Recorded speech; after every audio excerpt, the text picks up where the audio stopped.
Hello प्यारे विद्यार्थियों, मैं ब्रजेंद्र यादव आप सभी का फिजिक्स 1-1 में स्वागत करता हूं। फिजिक्स की इस ओजस्वी कड़ी में आज हम लोग पढ़ने वाले हैं चैप्टर फर्स्ट का टॉपिक विद्युत क्षेत्र।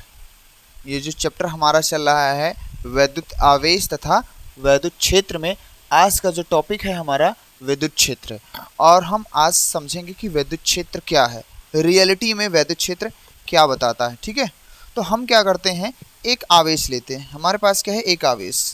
देखो यहाँ पर मान लेते हैं हमारे पास क्या है, एक चार्ज है।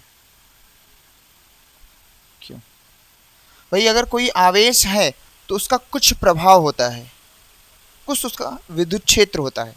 अगर आपको याद हो तो फर्स्ट लेक्चर में मैंने ये बात बोली है कि यदि कोई आवेश, जहाँ पर आवेश स्थित है वहाँ पर वैद्युत क्षेत्र होता है, या फिर कहीं विद्युत क्षेत्र है तो वहाँ आवेश होता है। क्योंकि पहले चैप्टर में ये पता चलता है कि कहीं पर आवेश अगर स्थिर अवस्था में है तो वैद्युत क्षेत्र उत्पन्न करता है। तो मैंने वहाँ पे बोला था कि जब मैं इस टॉपिक पर आऊँगा विद्युत क्षेत्र पर तो आपको डिटेल में बताऊँगा। तो आज वो बारी आ गई है बताने की डिटेल। तो समझेंगे हम क्या कि हमारे पास क्या है, एक विद्युत क्षेत्र है तो इसका कुछ प्रभाव होता है। मान लेते हैं इसका ये प्रभाव ये है, इस विद्युत क्षेत्र का ये प्रभाव है। ठीक है,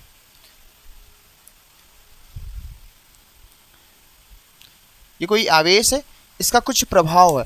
अब देखो, कोई आवेश रखा है, उसका जो भी प्रभाव है, उस प्रभाव को जिस भौतिक राशि से व्यक्त करते हैं, प्रदर्शित करते हैं, बताते हैं, दिखाते हैं, उसको हम बोलते हैं विद्युत क्षेत्र के रूप में पढ़ते हैं, या उसको हम विद्युत क्षेत्र कह सकते हैं। उसको हम विद्युत क्षेत्र के रूप में पढ़ेंगे। अब देखना ध्यान से कि सर हमें कैसे पता चलेगा किसका प्रभाव क्या है। अभी तो ये लग रहा है ये आवेश रखा है, ठीक है मान लेता हूँ, लेकिन इसका कैसे लगेगा इतने में इसका प्रभाव है। भाई किसी का प्रभाव तब पता चलेगा, है ना, जब आप उसके पास जाओगे, जब आप उससे कुछ वार्तालाप करोगे, पास जाओगे, तब उसका क्या होगा, आप पे प्रभाव पड़ेगा। तो हम क्या करते हैं, इसके प्रभाव को चेक करने के लिए, इसके प्रभाव को चेक करने के लिए एक आवेश लाते हैं। हम क्या करते हैं, इसके प्रभाव को चेक करने के लिए यहाँ पर हम क्या लाते हैं, एक आवेश लाते हैं, दूसरा आवेश। और इस आवेश का नाम मैंने रखा क्यू नॉट। क्या रखा, क्यू नॉट। अब जैसे ही एक आवेश दूसरे आवेश यानी इसका जो क्षेत्र है, इसके क्षेत्र में प्रवेश किया, एंटर किया, तो इसके प्रभाव, इसका जो प्रभाव है इस पर पड़ने लगा। कैसे पड़ा, ये भी पॉजिटिव है, ये भी पॉजिटिव। तो ये आवेश क्या करेगा, ये वाला आवेश क्या करेगा, इसको क्या करेगा, प्रतिकर्षित कर देगा इस दिशा में। और जो प्रतिकर्षित करेगा तो कुछ बल से करेगा, वो बल क्या है, F। और इसके बारे में मैं बात कर लूं, ये है आपका परीक्षण आवेश। परीक्षण आवेश इसको बोलते हैं टेस्टिंग चार्ज।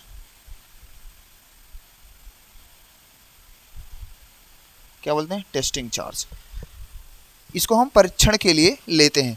यह आवेश सदैव धनात्मक लिया जाता है, एक्सपेरिमेंट के लिए धनात्मक लिया जाता है। ऋणात्मक क्या नहीं ले सकते हैं, ले सकते हैं किसी पार्टिकुलर पॉइंट पे वो पूछे तब।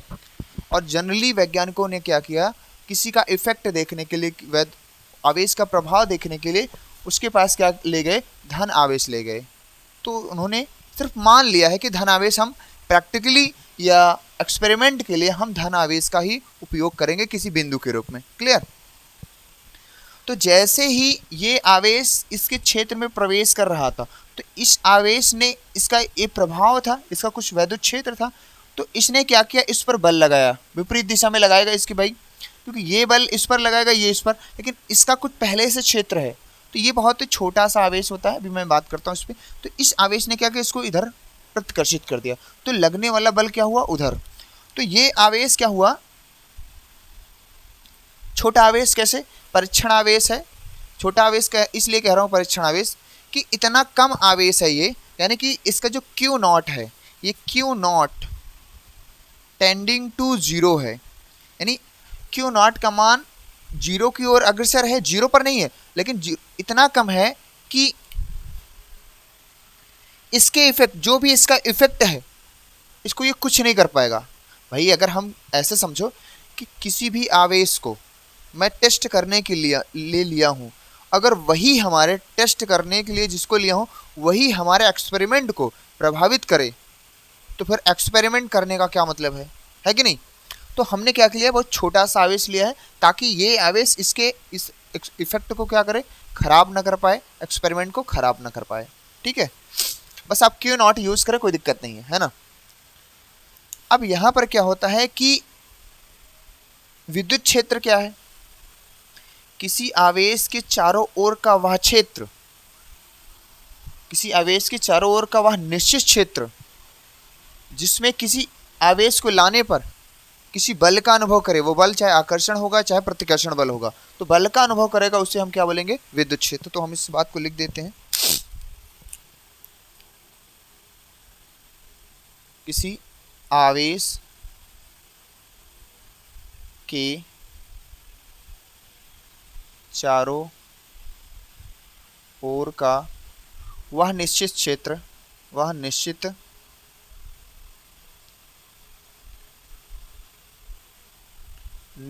क्षेत्र जिसमें किसी अन्य आवेश यानी क्यू नॉट मैंने लिया है, क्यू नॉट को लाने पर एक बल का अनुभव किया जाता है,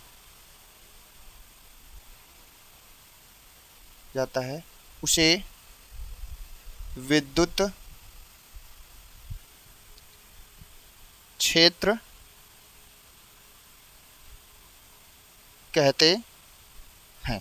ठीक है, उसे क्या बोलेंगे हम लोग, विद्युत क्षेत्र बोलेंगे। अब इस विद्युत क्षेत्र में देखना क्या होता है, मैं अगर इसमें और बात करूं तो देखो यहां पर ये आवेश है, इस आवेश का जो प्रभाव है वो कौन फील करेगा, ये फील करेगा। कहीं भाई ये इसका खुद का ये तो क्या, ये वाला आवेश क्या कर रहा है, वैद्युत क्षेत्र को उत्पन्न कर रहा है, और वैद्युत क्षेत्र के प्रभाव को कौन अनुभव करेगा, ये, क्योंकि ये क्या हो रहे हैं, इसके एरिया में कौन आ रहा है, क्यू नॉट। भाई अगर हमें किसी के एरिया में जाएंगे तो भाई उस व्यक्ति का जो भी प्रभाव होगा हम पर महसूस होगा कि नहीं होगा। तो वैसे ही क्या ये आवेश जब इधर आए इसके क्षेत्र में, तो इन्होंने क्या किया, वैद्युत क्षेत्र के प्रभाव का अनुभव किया। तो यानी हम यहां लिख सकते हैं क्यू नॉट है विद्युत क्षेत्र के प्रभाव का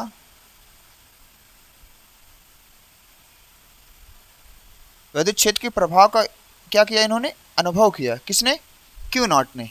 लेकिन क्यू ने क्या किया फिर, क्यों विद्युत क्षेत्र उत्पन्न कर रहा है, क्यों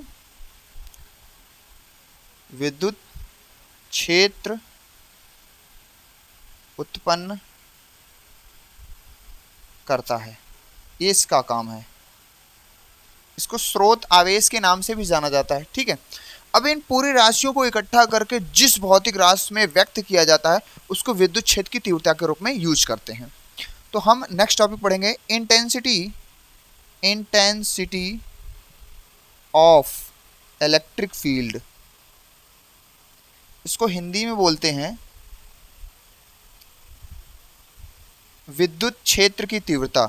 क्या बोलते हैं, विद्युत क्षेत्र की तीव्रता। अब हमें देखो, ध्यान सुनिए, अब इस आवेश पर कितना बल लग रहा है, इस आवेश पर कितना बल लग रहा है, तो हम उस चीज को देखेंगे। तो विद्युत क्षेत्र की तीव्रता को हम लोग लिखते हैं ई से, किससे लिखते हैं, ई से, और ई बराबर होता है एफ वाई क्यू नॉट। क्या होता है, एफ वाई क्यू नॉट होता है। देखो समझिए इसको कि भाई जैसे मान लो 1 कूलाम आवेश हो, क्या हो, 1 कूलाम अगर आवेश होता है, अगर 1 कूलाम आवेश पे अगर लगने वाला बल पूछा जाए तो बल ही वैद्युत क्षेत्र की तीव्रता है। 1 कूलाम अगर आवेश को क्या कर दिया जाए, 1 कूलाम, तो 1 कूलाम आवेश पर लगने वाला ही बल क्या है, वैद्युत क्षेत्र की तीव्रता है, ये भी बोल सकते हो। लेकिन अगर 1 कूलाम आवेश ना हो, मान लो हमारे पास 10 कूलाम है, तो 10 कूलाम आवेश पे लगने वाला बल कैसे निकालेंगे।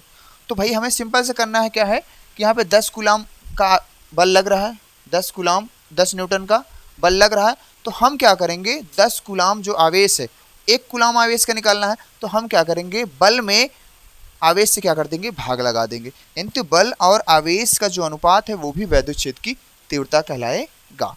क्लियर। अब यहाँ पे देखें तो क्या बोल सकते हैं, किसी वैद्युत क्षेत्र के किसी बिंदु पर, किसी वैद्युत क्षेत्र के इसके किसी भी बिंदु पर, इसी पे नहीं, किसी वैद्युत क्षेत्र के किसी बिंदु पर एकांक धन आवेश को लाने में जो किया गया कार्य है, सॉरी किया गया जो लगने वाला बल है, उसी को क्या बोलते हैं हम, वैद्युत क्षेत्र की तीव्रता। तो लिख सकते हैं इसको, हम लोग लिखेंगे कैसे कि वैद्युत क्षेत्र के, यानी विद्युत क्षेत्र के किसी बिंदु पर, किसी बिंदु पर एकांक धन आवेश, एकांक धन आवेश को एकांक धन आवेश को लाने पर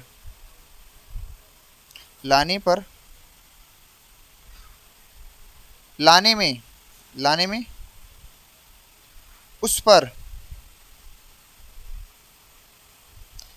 लगने वाला बल, उस पर लगने वाला बल ही विद्युत क्षेत्र की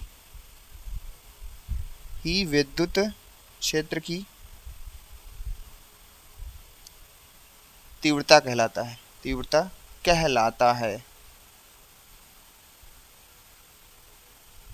क्या कहलाएगा, वैद्युत क्षेत्र की तीव्रता। यानी एकांक धनावेश को विद्युत क्षेत्र के किसी बिंदु तक लाएंगे तो उसमें जो भी बल लगेगा उसी को क्या बोलेंगे, वैद्युत क्षेत्र की तीव्रता हम लोग बोलेंगे। ठीक है, ये वैद्युत क्षेत्र उत्पन्न करेगा, ये वैद्युत क्षेत्र के प्रभाव को अनुभव करेगा, क्योंकि यही इसके एरिया में आया है। परीक्षण आवेश है, इसका एक और नाम है एकांक धनावेश, एकांक धन आवेश। अगर इसको हमें परिभाषित करना है तो कह सकते हैं इकाई तीव्रता के एकांक आवेश को, इकाई तीव्रता के एकांक आवेश को धन आवेश कहते हैं। इसे क्यू नॉट से प्रदर्शित करते हैं। यह एक काल्पनिक आवेश होता है। सामान्यतः इसे हम धनात्मक प्रयोग करते हैं। मैंने बता दिया कि धनात्मक, इसका प्रैक्टिकली धनात्मक उपयोग करेंगे। इस ऐसा वैज्ञानिकों ने माना है कि प्रैक्टिकल के लिए हम लोगों को क्या करेंगे, आवेश को क्यू नॉट को हम पॉजिटिव लेंगे। ठीक है, आप माइनस ले सकते हैं, कोई दिक्कत वाली बात नहीं है। ठीक है, ये तो हो गया ये। अब इससे ये वैद्युत क्षेत्र की जो तीव्रता है इसको हम ई से लिखेंगे, या विद्युत क्षेत्र को भी हम ई से लिखेंगे। अब हम इस पर छोटी छोटी बात कर लें। ये इसका सूत्र है, क्या है, इसका फार्मूला है छोटा सा। ठीक है, नाउ नेक्स्ट बढ़ते हैं। अगर हम क्या करें, यूनिट निकाले तो यूनिट कैसे निकालेंगे, देखो भाई, ई बराबर क्या होता है, F Y Q naught, F Y Q naught. F force है, फोर्स की यूनिट न्यूटन, और आवेश का कूलम, तो इसका एक मात्रक क्या होगा, न्यूटन पर कूलम। और एक फार्मूला होता है, नेक्स्ट चैप्टर में हम लोग इस चीज़ को पढ़ेंगे, ई बराबर वी बाई डी। वी क्या है, विभवांतर है, डी क्या है, प्लेट के बीच की दूरी है। तो इसका जो मात्रक निकल के आता है वोल्ट पर मीटर, वोल्ट पर मीटर, ये होता है। तो इस चीज़ को हम आगे याद रखेंगे, है ना, कोई दिक्कत वाली बात नहीं है। इस चीज़ को हम आगे देखेंगे। एक ये 2 यूनिट इसके निकल गए। ठीक है, नेक्स्ट चैप्टर में हम इस चीज़ को देख लेंगे। अब यहाँ पर क्या आता है, अगर मैं इसका क्या करूँ, वेक्टर फॉर्म लिखूँ, सदिश रूप लिखूँ, तो ये हो जाएगा ई बराबर कैपिटल एफ वेक्टर अपॉन ये क्यू नॉट। अब आपको एक मजे की बात बताऊं तो किसी भी सदिश राशि में अदिश राशि से भाग किया जाता है तो उसका जो परिमाण है वो भी सदिश प्राप्त होता है। तो कह सकते हैं यह एक सदिश राशि है, यह एक सदिश राशि है। कौन, वैद्युत क्षेत्र की तीव्रता कहें या वैद्युत क्षेत्र की तीव्रता कहें या विद्युत क्षेत्र। ठीक है, ई क्या है आपका, ये क्या है, एक वैद्युत क्षेत्र की तीव्रता आपका है, और ये क्या है, एक सदिश राशि है। अगर सदिश राशि है तो इसकी दिशा होगी, है ना, तो इसकी डायरेक्शन क्या होगी भाई, कोई भी अगर सदिश राशि है तो इसकी डायरेक्शन होती है, यानी दिशा। दिशा हम इसकी दो तरीके से बता सकते हैं। अगर धन आवेश है तो कैसी होगी दिशा इसकी, अगर क्या है धन आवेश है तो धन आवेश से देखो, धन आवेश से वैद्युत क्षेत्र की दिशा इधर है, यानी बल की जो बल की दिशा होगी वही वैद्युत क्षेत्र की दिशा को प्रदर्शित करेगा। तो धन आवेश से वैद्युत क्षेत्र की दिशा क्या होगी, दूर होगी। इसको चित्र के द्वारा भी प्रदर्शित किया जा सकता है, इस तरह से, इस तरह से, इस तरह से, ठीक है। और यहाँ पर ऋण आवेश के लिए क्या होता है, ऋण आवेश पर वैद्युत क्षेत्र की तीव्रता ऋण आवेश की ओर होती है। ये चित्र के द्वारा इसको भी दिखाया जा सकता है। आगे चल के मैं इसी चीज को विद्युत क्षेत्र रेखाओं के रूप में पढ़ूंगा। तो यहाँ पे अगर आप ध्यान से देखें तो याद रखना है आपको कि धन आवेश के लिए वैद्युत क्षेत्र दूर होगा, ऋण आवेश की ओर होगा वैद्युत क्षेत्र की दिशा। ठीक है, क्लियर? आई होप सारा टॉपिक क्लियर है। एक और टॉपिक लेते हैं, इसमें क्या है, देखो हमने यूनिट हो गई, क्वांटिटी हो गई, उसकी दिशा हो गई, डायमेंशनल फार्मूला बीमीश सूत्र। बीमीश सूत्र क्या है ये देखते हैं। बीमीश सूत्र कैसे निकालेंगे भाई, बीमीश सूत्र के लिए हमें क्या होना चाहिए, फार्मूला पता होना चाहिए। फार्मूला हमारे पास क्या है, ई बराबर एफ वाई क्यू नॉट।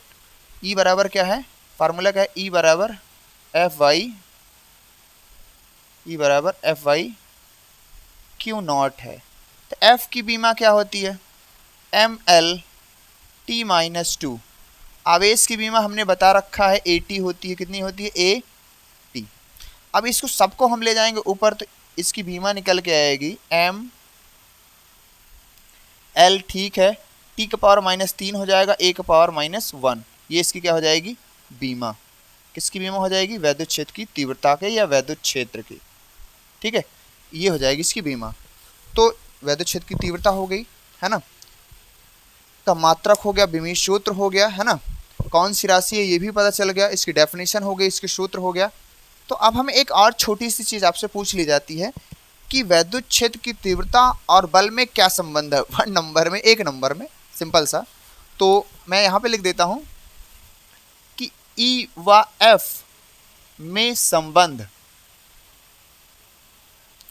कभी पूछे ई व एफ में क्या है संबंध, ये बहुत छोटा सा संबंध है, याद रखना आप। देखो ये होता है, जैसे क्या होता है कि ई बराबर क्या होता है, एफ वाई क्यू नॉट। तो हम इसको कह सकते हैं एफ बराबर क्या कह सकते हैं, क्यू नॉट ई। यही आपका क्या है, संबंध है, क्या, ई और एफ में छोटा सा क्या है, संबंध है। ठीक है, आई होप ये सारा टॉपिक क्लियर है। हम इसमें थोड़ा और बढ़ते हैं, हम बात करते हैं वैद्युत क्षेत्र की तीव्रता किसी एक बिंदु पर। हम बात करेंगे वैद्युत क्षेत्र की तीव्रता किसी एक बिंदु पर। हम अब बात करेंगे वैद्युत क्षेत्र की तीव्रता किसी एक बिंदु पर।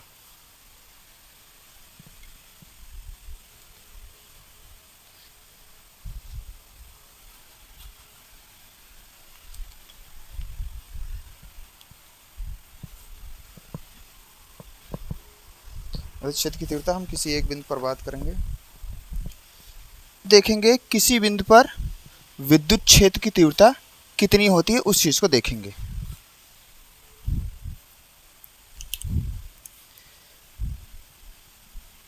किसी बिंदु पर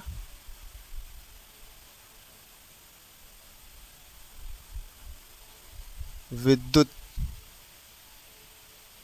क्षेत्र की तीव्रता, एक बिंदु आवेश के कारण किसी बिंदु पर वैद्युत क्षेत्र की तीव्रता, intensity of electric field due to a point charge. किसी बिंदु आवेश पर हम क्या देखेंगे, वैद्युत क्षेत्र की तीव्रता। तो अभी मैंने देखा था यहाँ पर हमारे पास क्या था, एक आवेश था क्यों, और इससे ये आर दूरी पर दूसरा आवेश था क्या, क्यू नॉट। आर दूरी पर कितना आवेश था, क्यू नॉट। भाई दोनों आवेश कुछ दूरी पर रखे हुए थे, ठीक है। तो इस पर जो लगने वाला बल, ये आवेश पर बल इस दिशा में लगा रहा था F। तो इस बिंदु पर, इस पॉइंट को मैं O मान ले रहा हूँ, इस पॉइंट को मैं P मान ले रहा हूँ, ठीक है, बीच की दूरी R है। तो ये प्लस का आवेश है और ये भी प्लस का आवेश ले लिया है मैंने, ठीक है, दोनों को क्या ले लिया है, प्लस का आवेश ले लिया है।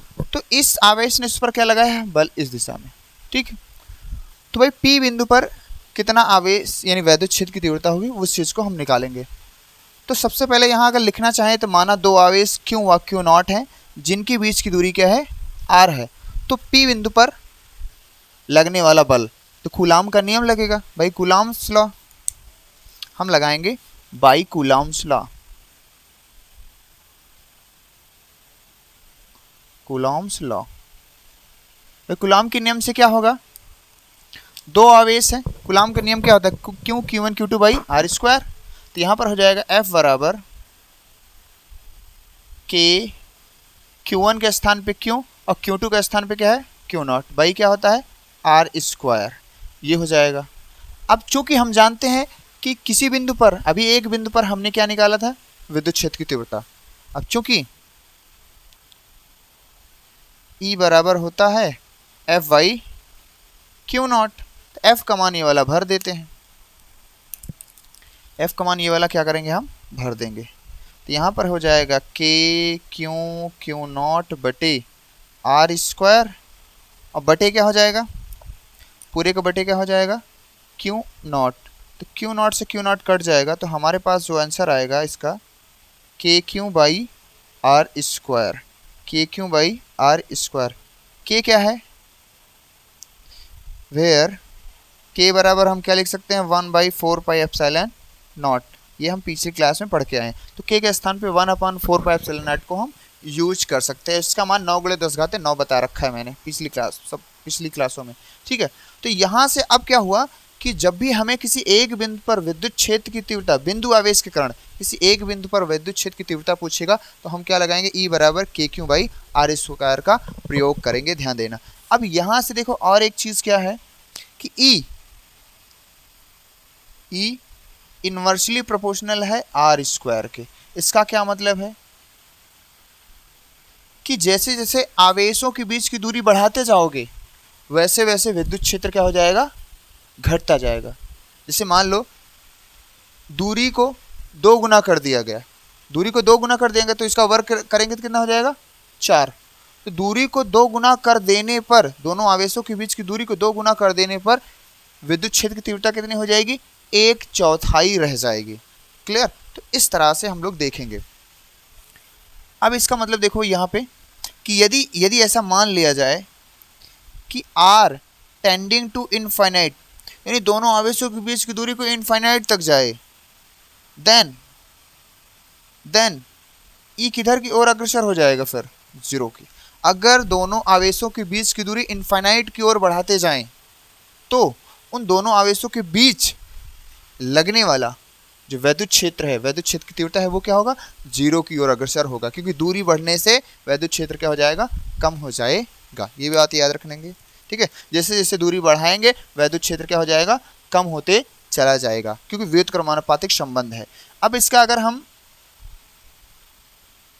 दो फॉर्म में देखें तो E1 अपान कह सकते हैं E2 और दूसरे में क्या लिख सकते हैं R2 अपान R1।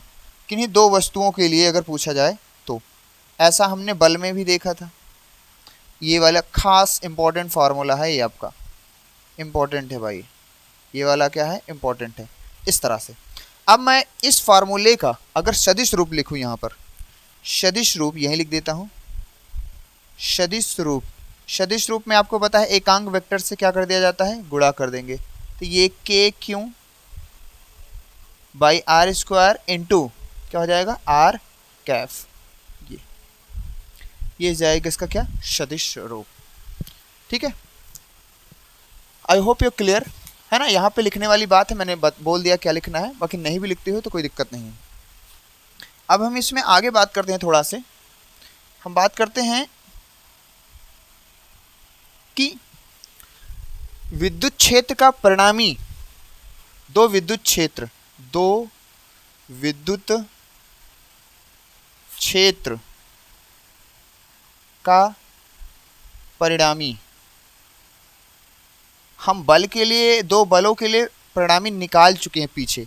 सिमिलर उसी तरह से ये भी काम करेगा। देखो पहला प्रोसेस ये है, देखिए आप यहाँ पे पहला प्रोसेस ये है आपके पास कि यदि कोई पॉइंट है P, ठीक है, और इधर वैद्युत क्षेत्र की दिशा दोनों इधर ही है, E1 भी इधर है और इस पॉइंट से E2 भी इधर है, तो परिणामी इसका हो जाएगा, आप याद रखेंगे तो इसका परिणामी हो जाएगा E बराबर E1 प्लस E2। ये चीज़ आप याद रखेंगे, बहुत काम की रहेगी। ठीक है, ये क्लास 11 की प्रोसेस है। दूसरा है इस तरह से कि अगर ये है क्या बिंदु, क्या है P, यानी P बिंदु पर क्या रहेगा, परीक्षण आवेश। यहाँ पर P बिंदु है और वैद्युत क्षेत्र की तीव्रता एक इधर लग रही है और एक इधर, है ना। तो हम परिणामी विद्युत क्षेत्र कैसे निकालेंगे, परिणामी विद्युत क्षेत्र क्या होगा, E बराबर लिखेंगे E अंतरः माइनस E2। अंतरः का चिन्ह इसलिए लगाया गया है कि जो वैद्युत क्षेत्र की तीव्रता का मान जो ज़्यादा रहेगा, ज़्यादा वाले में से कम वाले को घटा देंगे, ज़्यादा वाले में से कम वाले को हम लोग घटा देंगे, तो हमें क्या मिल जाएगा, वैद्युत क्षेत्र की तीव्रता। जब दोनों की दिशा क्या होगी, विपरीत दिशा में। आगे न्यूमेरिकल्स में काम आएगा और एक डेरिवेशन में भी काम आएगा। क्लियर। एक और चीज़ है हमारे पास, तीसरी चीज़, यदि क्या हो कि एक वैद्युत क्षेत्र ऐसा हो और एक ऐसा हो, एक E1 है, ठीक है, और ये वैद्युत क्षेत्र आपका E2 है, E2, इसका परिणामी क्या है E, और ये थीटा एंगल पे बना रहा है, ठीक है। तो इसके लिए परिणामी वैद्युत क्षेत्र कैसे लिखा जाता है, E बराबर under root of E1 square plus E2 square plus 2E1 plus 2E1 E2 into cos theta. ये कक्षा 11 की चीज़ें हैं भैया, बहुत काम की है। इसमें का एक और मैंने बताया था आपको, वो 5वां पॉइंट बड़ा काम का है। ये सब आपको याद रखना है, ये आपकी क्लास 11 की चीज़ें हैं। मैं एक बार बल के रूप में इस चीज़ को बता रखा हूँ, तो सिमिलर वही चीज़ मैं वैद्युत क्षेत्र के रूप में इसको देख रहा हूँ। अब देखो यहाँ पे क्या हो, यहाँ पर एक वैद्युत क्षेत्र E1 है, ठीक है, और एक वैद्युत क्षेत्र आपका E2 है, और इसके बीच का परिणामी क्या है, E हो, और ये थीटा कोण बनाता हो। और ध्यान देना, E1 भी आपका हो KQ बाई R स्क्वायर, और सॉरी ये E2 है, E1 और E2 भी आपका क्या हो KQ बाई R स्क्वायर है। देखो देखो, जब दो सदिश, दो वैद्युत क्षेत्र, जब दो वैद्युत क्षेत्र दोनों समान परिमाण के हो, तो उनके बीच का परिणामी निकालने के लिए फार्मूला लगाया जाता है E बराबर 2E1 लिखो या E2 लिखो, क्योंकि E1 और E2 परिमाण में बराबर हैं, बराबर cos 2 theta by 2, theta by 2 लिखा जाता है, थीटा बाई 2। ये फार्मूला आपको याद रखना है। कब, जब एक परिणामी निकालना हो वैद्युत क्षेत्र का और दोनों परिणामी क्या हो, समान हो, तब इस वाले फार्मूले को लगाना है, ठीक है। अगर समान नहीं होगा तो ये लगाना है, एक दूसरे के विपरीत दिशा में ये लगाना है, दोनों एक ही दिशा में है किसी पॉइंट से तो ये लगाना है। Clear, I hope you clear है ना। तो मैं एक और बात करता हूं इस पर, जिसमें हम लोग पढ़ेंगे कि विद्युत क्षेत्र के लिए अध्यारोपण का सिद्धांत, जैसा बल के लिए पढ़ा था वैसे इसको भी पढ़ना है।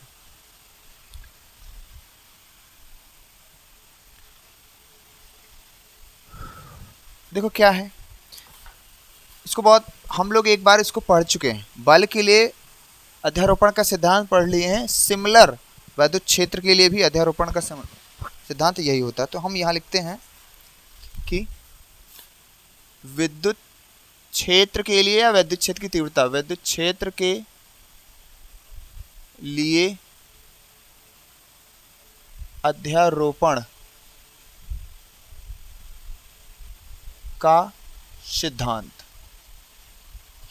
आप सब लोगों को याद होगा, नहीं याद है तो मैं हूं सिद्धांत। मैंने बताया था यदि किसी निकाय में अनेक आवेश हो तो किसी एक आवेश पे लगने वाला बल अन्य आवेशों द्वारा लगाए गए अलग अलग बलों के सदिश योग के बराबर होता। ये बल के लिए बताया था। तो आज क्या है, विद्युत क्षेत्र के लिए बताना है।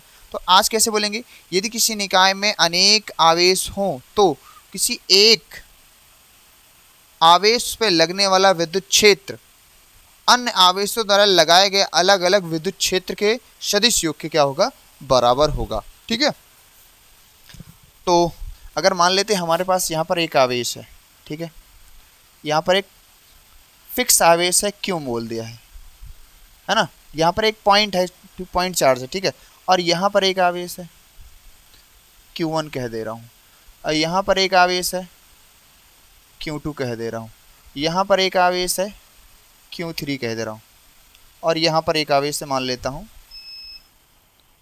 यहाँ पर एक आवेश है Qn। बस ऐसे बहुत सारे आवेश हैं इसमें रखे हुए हैं। ठीक है, तो देखो यहाँ पर इस Q1 है, इस आवेश से जो दूरी है इसकी R1 होगी, और मैं मान लेता हूँ कि यहाँ का जो आवेश है प्लस का Q है, क्या है, प्लस का Q है, तो इस आवेश को ये प्रतिकर्षित करेगा, है ना, प्लस का Q यहाँ पर रख दे रहा हूँ या सिर्फ Q कह दे रहा हूँ। ठीक है, तो ये इस पर बल लगाएगा इस दिशा में, F1 E1 लगेगा, और इस आवेश से बीच की दूरी क्या है, R2, तो ये बल लगेगा इस दिशा में।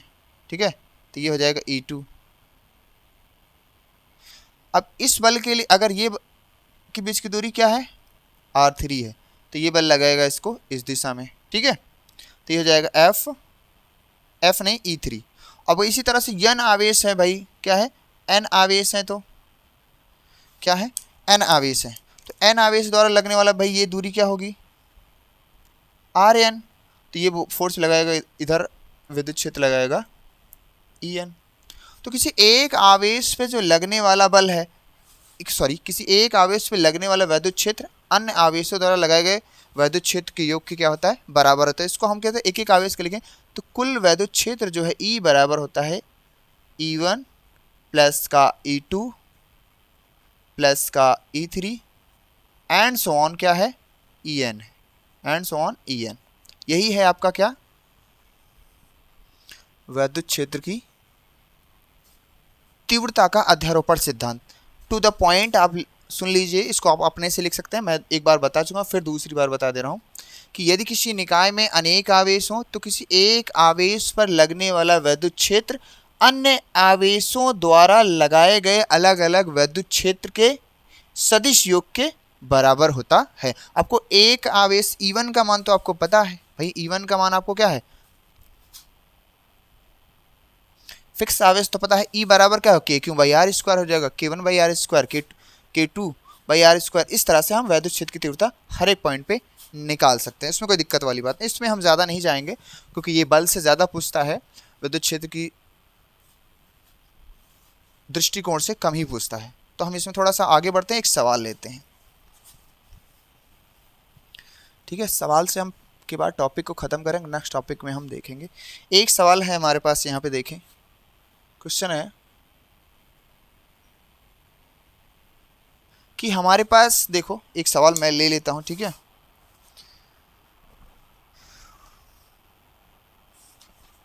हमारे पास सवाल है, एक समबाहु त्रिभुज है जिसके दो आवेश प्लस Q आवेश और माइनस Q आवेश है, शीर्ष पर एक Q आवेश रखा है, उस पर लगने वाला परिणामी बल निकालना है। ठीक है, देखो सवाल समझो पहले। हमारे पास सवाल क्या है, एक समबाहु त्रिभुज है, समझिएगा, इसके दो आवेश हैं, एक प्लस का यहाँ पे रखा हुआ है, एक माइनस का यहाँ पे रखा है। तो कह रहे शीर्ष पर एक आवेश है प्लस Q, यहाँ पर एक आवेश है, तो इस पर लगने वाले परिणामी विद्युत क्षेत्र की गणना करनी है, परिणामी विद्युत क्षेत्र की गणना करनी है। तो मान लेते हैं ये वाली दूरी x है, और समबाहु त्रिभुज है तो ये भी x होगी और ये भी x होगी। ठीक है, अब ध्यान से देखिएगा, एंगल तो आपको पता ही है 60 होगा, और ये भी क्या होगा, 60 होगा, और ये भी क्या होगा, 60 होगा। भाई समबाहु त्रिभुज की तीनों भुजा और तीनों कोण क्या होते हैं, आपस में बराबर होते हैं। तो यहाँ पर देखो ये प्लस का, तो ये प्लस आवेश इसको इस दिशा में भेजेगा, तो हम इस पर आवेश यानी शीर्ष पर विद्युत क्षेत्र पूछ रहा है, तो इस पर ये आवेश लगाएगा बल इस दिशा में, तो मान लेते हैं ये लगाया इसने E1। अब ये माइनस का आवेश है, इसको क्या करेगा, अट्रैक्ट करेगा, तो इसके कारण बल लगेगा इस दिशा में, तो ये हो जाएगा, ये x है आपका पूरा, ये इसके दिशा में E2 हो जाएगा ये। तो यहाँ पर देखें तो इसका हमें क्या निकालना है, इस शीर्ष पर इन दोनों आवेशों के कारण लगने वाला वैद्युत क्षेत्र निकालना है। तो इस आवेश के कारण वैद्युत क्षेत्र इस दिशा में, इस आवेश के कारण वैद्युत क्षेत्र की इस दिशा में होगा, क्योंकि माइनस है तो अट्रैक्ट करेगा। ठीक है, तो माइनस आवेश की ओर वैसे भी वैद्युत क्षेत्र होता है। तो हमें क्या निकालना है, इसका परिणामी। तो ये देखो, ये क्या होगा, ये 60 है तो ये कितना हो जाएगा, ये देखो ये पूरा कितना 180, तो ये पूरा कितना हो जाएगा 120 अंश। अतः इसका हम परिणामी क्या लेंगे, इस तरह में, इसका परिणामी क्या हो जाएगा E। तो ये पूरा एंगल कितना बन रहा है 120 का। ठीक है, अब ध्यान से देखें आप, क्या दूरी समान है और आवेश भी समान है। क्या दूरी और आवेश समान है, तो यहाँ पे E1 कितना आएगा KQ/x², और यहाँ E2 कितना आएगा KQ/x²। तो हमें क्या निकालना है, परिणामी निकालना है। अभी अभी मैंने बताया चौथा पॉइंट क्या था, कि यदि किसी भी वैद्युत क्षेत्र का परिणामी निकालना है किसी बिंदु पर, अगर उसका E1 भी और E2 परिमाण में बराबर है, तो कैसे बताना है, देखो परिमाण में दोनों क्या है, बराबर है, क्योंकि दूरी और आवेश दोनों पे सेम है। तो यहाँ पर क्या लगेंगे, परिणामी क्या निकालेंगे, 2E1 cos θ/2। अभी यही फार्मूला बताया था, कब लगेगा, जब दोनों का परिणामी क्या हो, बराबर हो। परिमाण में बराबर परंतु दिशा भाई अलग अलग है, वो अलग बात है। ठीक है, अब यहाँ पे क्या है, E बराबर हम लिखेंगे 2, E1 का मान लिखें चाहे E2 का मान लिखें, सॉरी ये परिणामी है, आप सॉरी यहाँ पे मैंने लिख दिया है, माफ़ी चाहता हूँ, ये E2 है। तो यहाँ पर हो जाएगा KQ/r², इस सॉरी R नहीं है, क्या है, दूरी कितने है x²। ये इसका परिणामी है, यही तो हमें निकालना था, वो मैंने गलती से लिख दिया था। ठीक है, तो यहाँ पर क्या होगा, E1 कितना है KQ/x²। अब यहाँ पे cos थीटा कितना है भाई, पूरा दोनों का बीच का 120/2, ये कट जाएगा 60 अंश। तो यहाँ से हो जाएगा आपके पास E बराबर 2KQ/x² इंटू cos 60 का मान, देखो sin 60 का मान √3/2, तो cos 60 का मान क्या हो जाएगा 1/2। तो 2KQ/x² इंटू 1/2, 2 से 2 कट गया, तो E बराबर आ जाएगा KQ/x², न्यूटन पर कूलम। तो ये हमारा हो जाएगा final answer. I hope you clear. ठीक है, तो मैं इस क्लास को यहीं पर ख़त्म करता हूँ। अगर वीडियो को देखो, अगर कहीं कोई सवाल में दिक्कत आए, किसी टॉपिक में प्रॉब्लम हो, या फिर कोई और टॉपिक्स आप सजेस्ट करना चाहें तो कर सकते हैं। सर यहाँ नहीं समझ में आया, ये आप इस चीज़ को करा दीजिए, तो मैं उस चीज़ को आगे क्या हूँ बढ़ाऊँगा। ठीक है, और वीडियो को शेयर भी करें, चैनल को सब्सक्राइब करें, और मैं मिलता हूँ आपको अगले वीडियो में। तब तक के लिए बाय बाय, टेक केयर, जय हिंद।